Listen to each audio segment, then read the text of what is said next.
Situation எப்படி ஆயிடுச்சுன்னா, நான் ஒரு கபடி பிளேயர். இப்ப நடிக்க வேண்டியதா இருக்கு. Okay.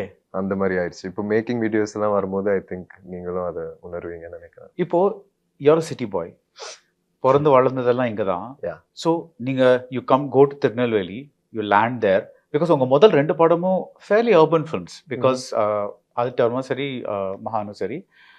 I'm not saying they were easy. But they were அந்த அந்த லொகேல் அதெல்லாம் வந்து it was not like. But இதுக்கு வந்து நீங்க முதல்ல வந்து திருநெல்வேலி போறீங்க. You land there. What is அப்போ இருந்த ஃபீலிங் என்ன? What is it? Did you feel நம்மளால what have we cotton into அந்த மாதிரி ஒரு ஃபீலிங் இருந்ததா? நம்ம என்ன பண்ண போறோம்? இதோட எண்ட் பாயிண்ட் அப்போ தெரியல சார். ஆனா நெறைய வாட்டி இனிஷியலா நான் தூத்துக்குடியெல்லாம் போயிட்டு ஒரு கேம்ப்லாம் ட்ரெயின் பண்ணிட்டு இருந்தேன். ஒரு 500 பசங்களோட ஒரு 3 வாரம் ஃபர்ஸ்ட் திருநெல்வேலி போறதுக்கு முன்னாடி. பட் அதான் நான் சொல்றேன்ல சார். ஜென்யூனாவே என்னால இந்த மகானும், ஆதித்யவர்மாவும் எனக்கு ஞாபகம் இல்ல.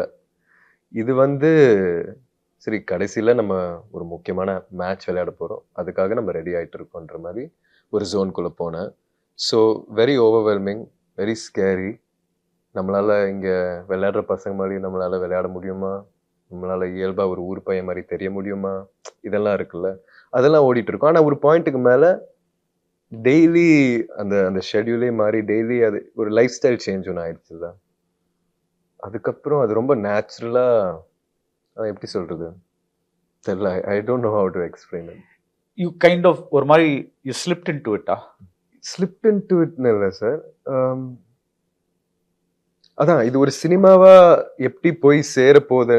இது ஒரு சினிமா ஷூட்டே ஆரம்பிக்க போதான்ற எப்போ ஆரம்பிக்கும்ன்ற ஒரு கேள்வி ஃபர்ஸ்ட் இருந்துச்சு. இப்போ ஒரு பாயிண்ட்டுக்கு மேல அந்த கேள்விய மறந்து, சரி வா கபடி கத்துக்கலான்ட்டு கபடிய கத்துக்க ஆரம்பிச்சேன். ஸோ வீட்டுக்கு வந்து நான் ஒரு 3, 4 மாசத்துல ஒரு வாட்டி வருவேன்.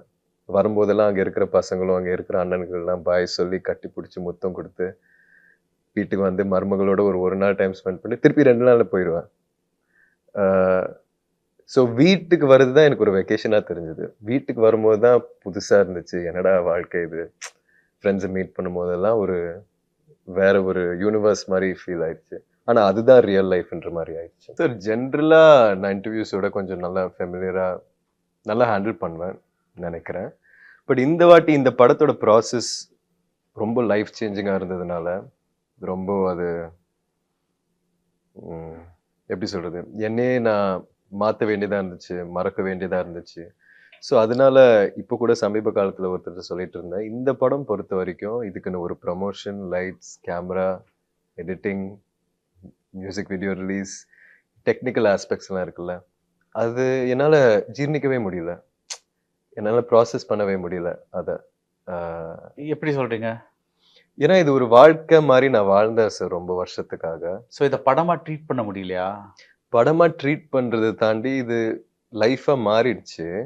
ஸோ அதனால இந்த எக்ஸ்பீரியன்ஸ் வந்து ரொம்ப ஓவர்வெல்மிங்கா, ரொம்ப புதுசா இத எப்படி ஹேண்டில் பண்றதுன்னு தெரியாம, ரொம்ப நாளாவே நான் நான் ஜர்னல் பண்ணுவேன். ஸோ கொஞ்சம் ஜர்னல் பண்ணி, கொஞ்சம் நம்ம ரிஃப்ளெக்ட் பண்ணி ப்ரமோஷன் ஆரம்பிக்கிறதுக்கு முன்னாடி நம்ம போலான்னு நான் நெனச்சுட்டு இருந்தேன். ஆனா அதுக்கான டைம் கிடைக்கல. ஓகே.